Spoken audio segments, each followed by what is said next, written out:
नमस्कार दोस्तों, राधे राधे।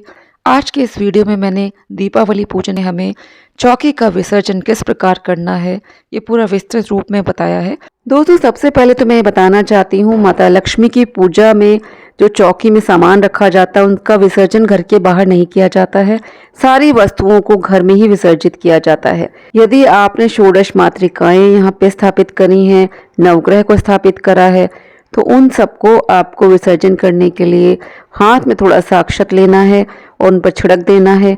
कलश के ऊपर भी हमें इसको छिड़क देना है, क्योंकि कलश में हमने सभी देवी देवताओं का आवाहन किया है, तो उन्हें उनके धाम की ओर प्रस्थान करने के लिए हमें निवेदन करना है। कलश में डाले गए कौड़ी, सुपारी, हल्दी, सिक्का, इन सब का हम पुनः इस्तेमाल कर लेंगे। कलश के नारियल को प्रसाद स्वरूप आप सब में बांट देंगे। कई लोग इसको लाल चुनरी में लपेट कर अपनी तिजोरी में रख देते हैं, फिर अगले साल निकालकर इसका विसर्जन करते हैं। पूजा में चढ़ाए गए पुष्प, माला, आम के पत्ते, इन सब का भूमि विसर्जन कर दिया जाता है, अथवा आप गमलों में डाल दीजिए। ये सूख जाएंगे और खाद बन जाएंगे। यदि आपने हवन कराया तो हवन की राख को छान कर फिर आप गमले में डाल देंगे। पेड़ पौधों में वो खाद का काम करता है। कलश के जल को पूरे घर में छिड़क देंगे, फिर बचे हुए पानी को आप किसी गमले में पौधे में डाल देंगे। नवग्रह यंत्र को उठाकर आप पूजन स्थल में रख देंगे। यदि आपने चावल से षोडश मातृकाएं बनाई हैं, नवग्रह बनाए हैं, तो उस अक्षत को उठाकर आप पक्षियों को डाल सकते हैं। नवग्रह की सुपारियों पे थोड़ा सा जल छिड़ककर उन्हें पुनः इस्तेमाल आप कर सकते हैं। सुहाग सामग्री का इस्तेमाल घर की महिलाएं करेंगी, इसका बाहर दान नहीं किया जाता है।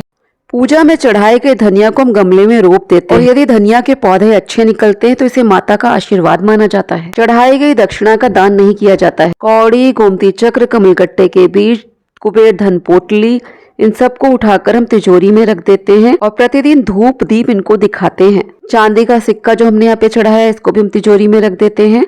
लैया, खील, मिठाई, बताशे, फल, इन सब को हम प्रसाद के स्वरूप में ग्रहण करते हैं। यदि आपने मिट्टी के दिए जलाए हैं तो इन मिट्टी के दियों का विसर्जन कर दिया जाता है। पान, सुपारी, लौंग, इलायची का घर में प्रयोग कर लीजिए। जो खाता है उसको दे दीजिए। कलश पे जो आपने कलावा बांधा उसे आप अपने कलाई पे बांध सकते हैं, अथवा अपनी तिजोरी का जो हैंडल होता है उस पे बांध दीजिए, बहुत ही शुभता प्रदान करेगा। चौकी पे रखे हुए माता लक्ष्मी, भगवान विष्णु, गणेश जी, सरस्वती जी, कुबेर जी, इन सब की फोटो अथवा मूर्ति को चौकी से उठा के पूजन स्थल पर रख दीजिए। दीपक बुझने के बाद दीपक की बाती का हमें भूमि विसर्जन कर देना चाहिए। आपने जिन कलर से रंगोली बनाई है तो उन्हें पूजन के बाद फेंकना नहीं है, उन्हें एक पॉलिथीन में भर के रख लीजिए, और दोबारा आप जब भी पूजा करें तो आप उससे रंगोली बनाइए। रंगोली के ये रंग बहुत ही शुभता प्रदान करते हैं। तो दोस्तों, इस तरह से आप अपनी दिवाली की पूजा की चौकी को उठाएंगे। चौकी पे बिछाया गया वस्त्र आप पुनः